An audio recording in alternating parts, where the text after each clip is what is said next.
Je veux faire de cette antique nation une étude approfondie et continuelle. L'enthousiasme ou la description de leurs monuments énormes m'a porté. L'admiration dont m'ont rempli leur puissance et leur connaissance vont s'accroître par les nouvelles notions que j'acquerrai. De tous les peuples que j'aime le mieux, je vous avouerai qu'aucun ne balance les Égyptiens dans mon cœur.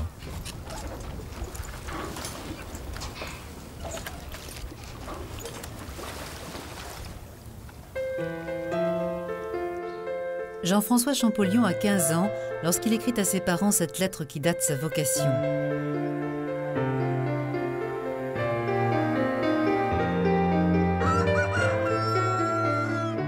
Né à Figeac en 1790, Jean-François fut élevé par son frère Jacques-Joseph, son aîné de 12 ans, qui sera le premier à deviner le génie de l'enfant.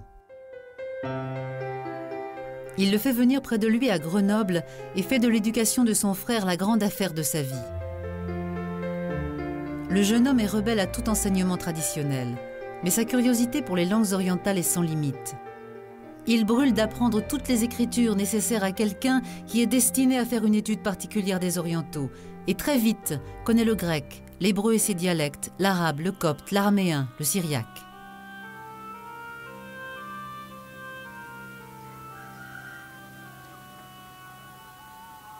Jacques-Joseph travaille à la publication de la description de l'Égypte.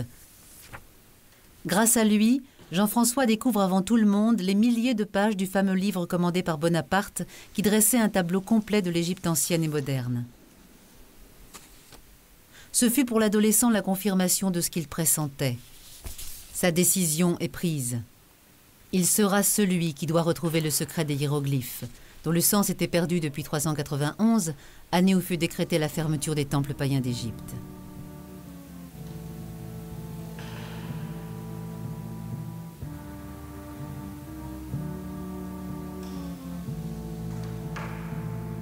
C'est affilé sur un mur du temple d'Isis qu'un scribe a gravé la dernière inscription hiéroglyphique connue.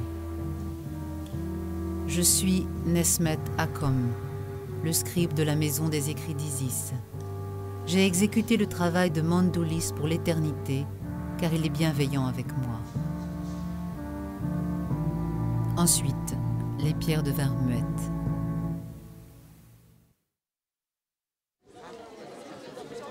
En 1821, Champollion s'installe à Paris rue Mazarine, tout près de l'Institut de France, où Jacques-Joseph est l'homme à tout faire de M. Dacier, le secrétaire perpétuel de l'Académie.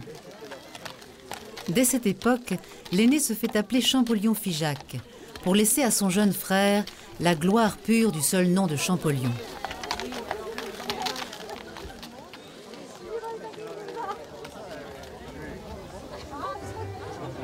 Accumulant les textes rapportés par les militaires et les savants revenus d'Orient, apprenant toutes les langues anciennes et sémitiques qui peuvent l'éclairer, Jean-François Champollion tente pendant 10 ans de retrouver les clés de l'écriture égyptienne.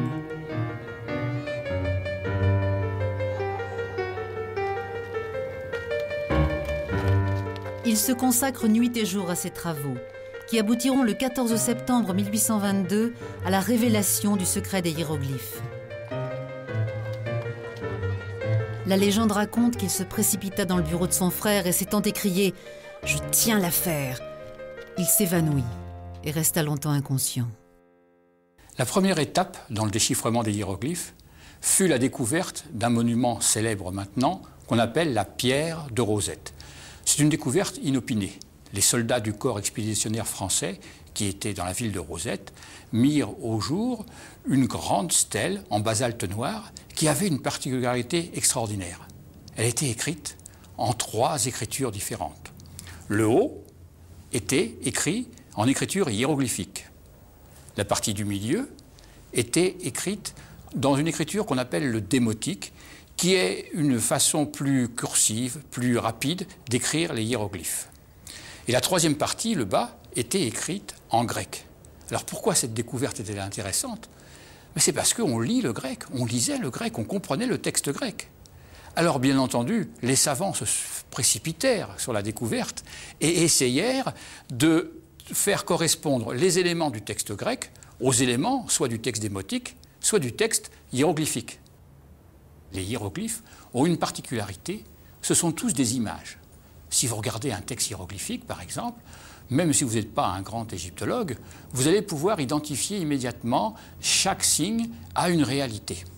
Alors ceci est un avantage dans certains cas, c'est aussi un obstacle. En tout cas, ce fut un obstacle pour le déchiffrement. Beaucoup de personnes, et Champollion le premier, croyaient que parce que ces signes étaient des images, ils fonctionnaient forcément comme idéogrammes. C'est-à-dire que chaque fois qu'il y avait un signe, eh bien ce signe représentait le mot qui était figuré par lui. Le génie de Champollion fut d'avoir compris que le système hiéroglyphique mélangeait deux sortes de signes. D'une part, des signes idéographiques, qui écrivaient un mot par un seul signe, et d'autre part, des signes phonétiques, qui décomposaient le mot dans ses constituants phonétiques. Voici d'abord une graphie idéographique, un seul signe représentant un chat, écrit le mot chat en égyptien miou. Voici maintenant une graphie phonétique. Elle est composée de 3 signes qui écrivent chacun une des lettres du mot miou. Voici enfin une graphie phonétique, mais qui a une particularité. Elle est terminée par un signe qu'on appelle un déterminatif. Il représente une peau de bête et il indique simplement que le mot qui est écrit auparavant entre dans la catégorie des animaux.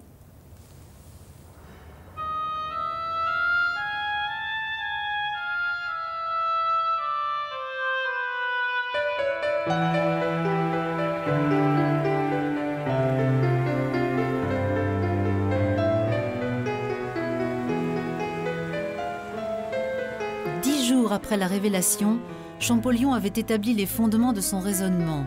Et le 22 septembre 1822, il lit publiquement devant l'Académie des inscriptions et belles-lettres la lettre à Monsieur Dacier, qui constitue l'acte de naissance officiel de l'égyptologie.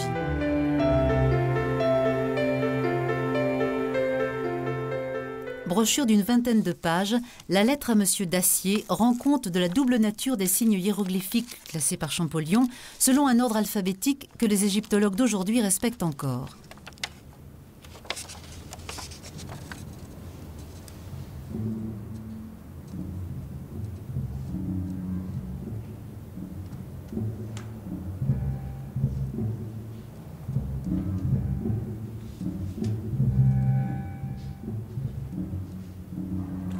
L'éclat de la découverte déclenche la jalousie des orientalistes qui travaillent sur le même terrain.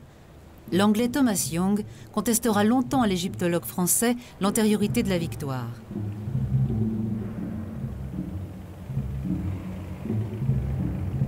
Par un curieux hasard, au moment même où la voix de Champollion résonne sous la coupole, des péniches frétées par l'explorateur Belzoni glissent sur la Seine, transportant à Paris les copies de la tombe de Séti Ier que l'Italien vient de découvrir à Thèbes.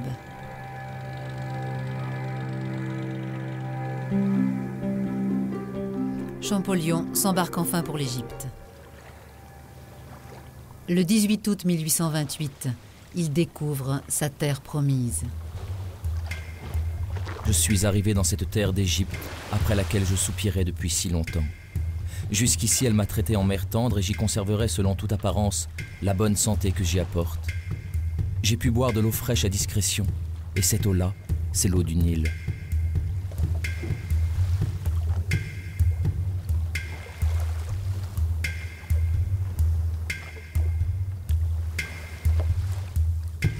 Demain, je monte sur mon vaisseau général et je prends le commandement. J'ai organisé mon monde, réglé les occupations de chacun à bord, distribué les charges et les fonctions. C'est à tout prendre un petit gouvernement très bien combiné, marchant par ordre du jour, auquel chacun obéit, car tout y concourt au bien général. Tout ira bien. Composé de 14 membres, architectes et dessinateurs, parmi lesquels Nestor Lhôte, Duchesne, Ippolito Rossellini, Alessandro Ricci. La mission franco-toscane est ici représentée devant les ruines de Thèbes. Peint quelques années plus tard par Giuseppe Angelelli en souvenir de cette grandiose équipée, ce tableau met en scène les compagnons de l'expédition, réunis autour de Champollion, habillés à l'égyptienne.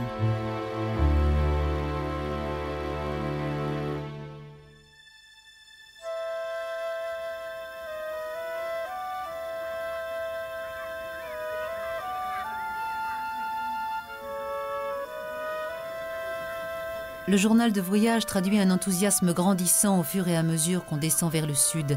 Et c'est à Karnak que Champollion se sent payer des efforts de toute sa vie.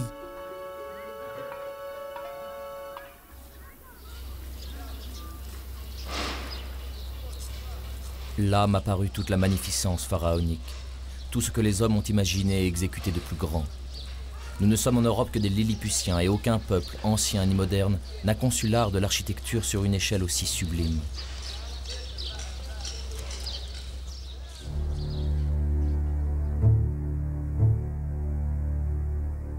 L'imagination qui en Europe s'élance bien au-dessus de nos portiques s'arrête et tombe impuissante au pied des 140 colonnes de la salle hypostyle de Karnak.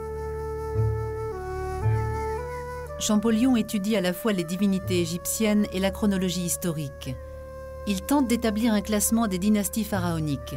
Il est le premier homme à dater les monuments et à savoir par exemple combien de siècles séparent la pyramide de Khéops de la salle hypostyle de Karnak.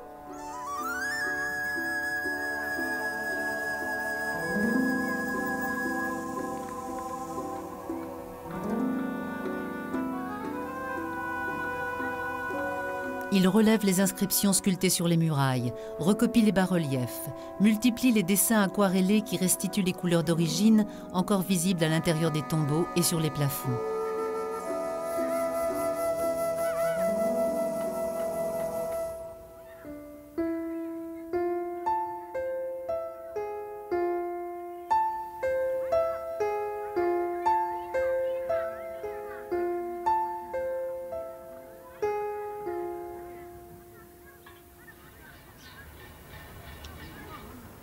Face aux parois de Karnak, il éprouve un véritable vertige.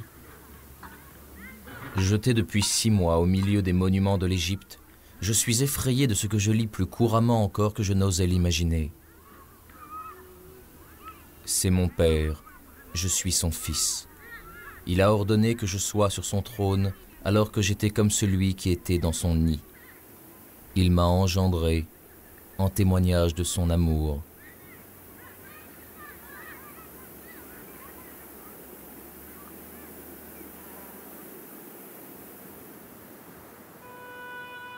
Champollion se sent chez lui en Égypte et s'orientalise de plus en plus. Il est vrai que je suis un homme tout nouveau. Ma tête rasée et couverte d'un énorme turban, je suis complètement habillé à la turque. Une belle moustache couvre ma bouche et un large cimeterre pend à mon côté. Ce costume est très chaud et c'est justement ce qui convient en Égypte. On y sue à plaisir et on s'y porte de même. Je débrouille mon arabe et, à force de jargonner, on ne me prendra plus pour un débutant.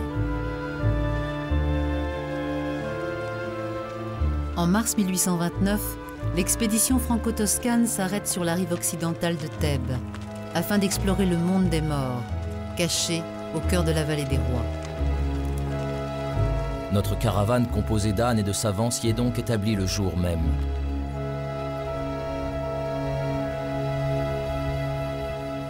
Nous occupons le meilleur logement et le plus magnifique qu'il soit possible de trouver en Égypte. C'est le roi Ramsès IV qui nous donne l'hospitalité, car nous habitons tous son magnifique tombeau.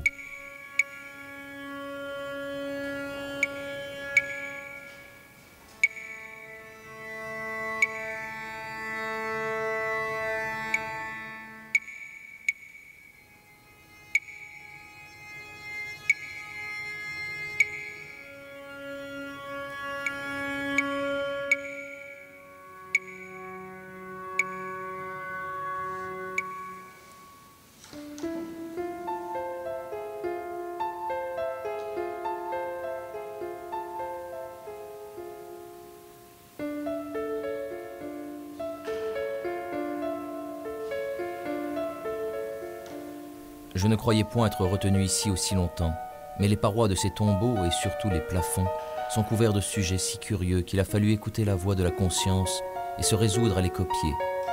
Je ne puis d'ailleurs m'en rapporter qu'à moi pour copier ces scènes diaboliques qui, sous les formes les plus monstrueuses et les plus compliquées, reproduisent toutes les puissances de l'enfer et les us et coutumes de l'autre monde.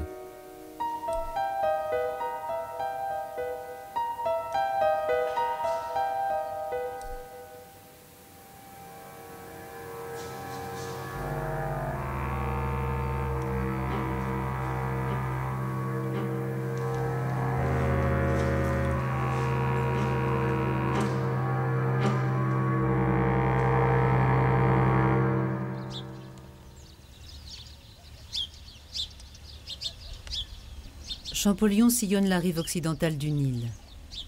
Il ne reste presque rien du temple d'Amenophis III.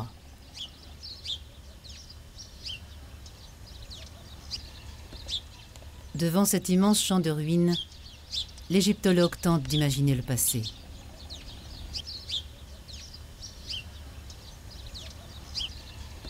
Là ont existé près de 18 colosses, dont les moindres avaient 20 pieds de hauteur. Tous ces monolithes de diverses matières ont été brisés, et l'on rencontre leurs membres énormes dispersés çà et là, les uns au niveau du sol, d'autres au fond d'excavations exécutées par les fouilleurs modernes.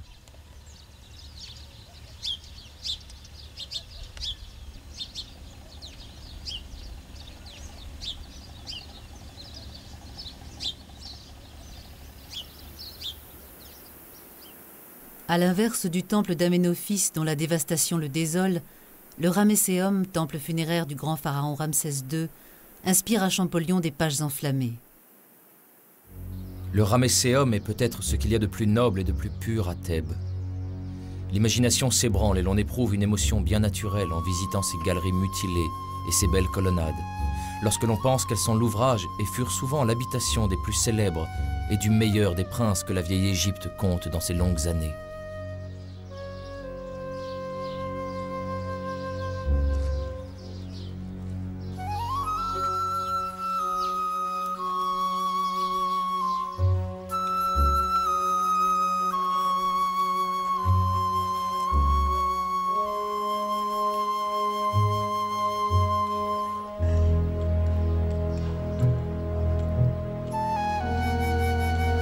La lecture des inscriptions révèle à Champollion la fonction du monument. Ainsi donc, les salles hypostyles qui donnent au palais égyptien un caractère si particulier furent véritablement destinées, comme on le soupçonnait, à tenir de grandes assemblées, soit politiques, soit religieuses.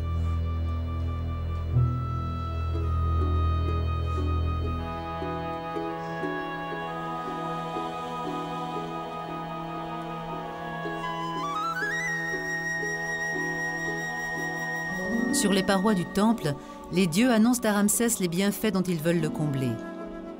Ce sont les formules donatrices que Champollion fut le premier homme à déchiffrer. J'accorde que ton édifice soit aussi durable que le ciel. Je te donne une longue suite de jours pour gouverner l'Égypte. Je t'accorde la domination sur toutes les contrées. Je te livre le Midi et le Nord, l'Orient et l'Occident. Je t'accorde une longue vie pour gouverner le monde. Je veux que ton palais subsiste à toujours.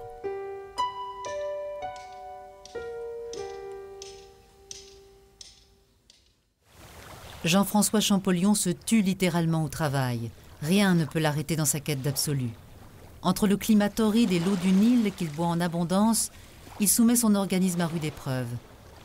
Ses collaborateurs le découvrent parfois évanoui devant un tombeau, ses notes éparpillées autour de lui. L'expédition s'enfonce vers le sud et découvre enfin les temples d'Abou Simbel. Le grand temple vaut à lui seul le voyage de Nubie.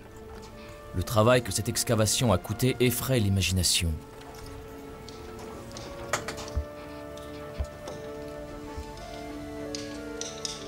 C'est au péril de leur vie que Champollion et ses compagnons escaladent les colosses de Ramsès. La visite du sanctuaire creusé dans la montagne se révèle une entreprise fort dangereuse. Nous fîmes déblayer l'entrée afin d'assurer le petit passage qu'on avait pratiqué. Et nous prîmes toutes les précautions contre la coulée de ce sable infernal qui, en Égypte comme en Nubie, menace de tout engloutir. Je me déshabillai presque entièrement, ne gardant que ma chemise arabe et un caleçon de toile, et me présentai à plat ventre à la petite ouverture d'une porte qui aurait au moins 26 pieds de hauteur. Je crus me présenter à la bouche d'un four, et me glissant entièrement dans le temple, je me trouvai dans une atmosphère chauffée à 52 degrés. Nous parcourûmes cette étonnante excavation, Rossellini, Ricci et moi, et un de nos Arabes, tenant chacun une bougie à la main.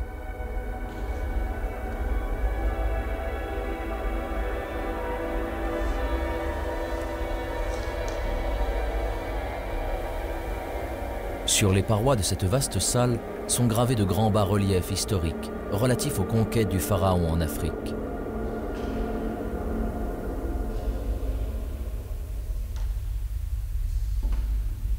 Nous pourrons dessiner les bas-reliefs historiques en travaillant par escouade de 4 pour ne pas dépenser trop d'air. 2 heures le matin et 2 heures le soir. Ce sera une rude campagne.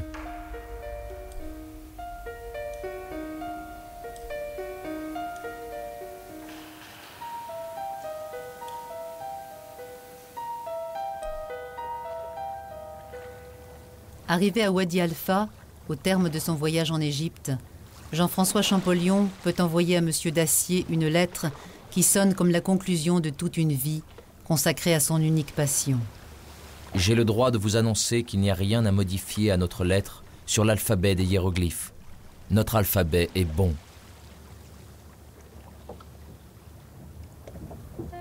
De retour en France, Champollion est placé en quarantaine à Toulon par crainte de la peste qui sévit en Orient. Son incarcération au lazaret s'éternise et au fil des mois, sa santé déjà tellement éprouvée se dégrade de plus en plus. Dans une lettre à Dacier, il évoque sa solitude. Arrivé au pays des cloches, comme disent mes bons amis du désert, il a fallu me laisser traiter en pestiféré et enfermé dans un sale et triste lazaret.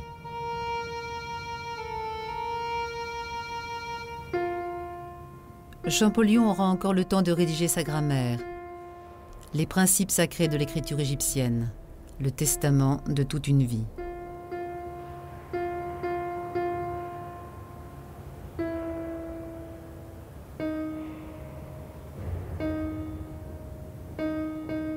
Il meurt le 4 mars 1832 à l'âge de 41 ans.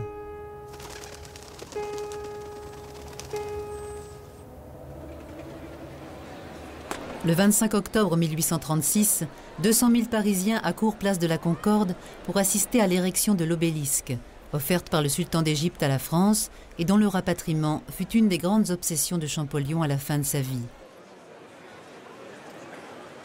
On peut imaginer que ce jour-là, un homme était présent dans la foule, le dessinateur Nestor Lhôte, fidèle compagnon de l'expédition.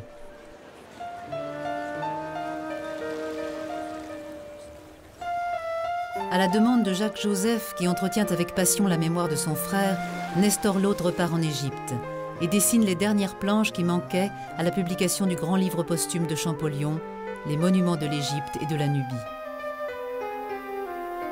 Le cœur serré, Nestor Lhôte reprend le chemin de la vallée des rois. Cette vallée, où renaissaient pour moi de tristes mais précieux souvenirs, semble avoir pris un air d'abandon, une teinte de mélancolie plus austère, plus profonde que jamais. J'ai pris domicile dans ce même tombeau de Ramsès IV, où 8 ans auparavant j'avais passé 2 mois en compagnie de l'illustre et tant regretté Champollion.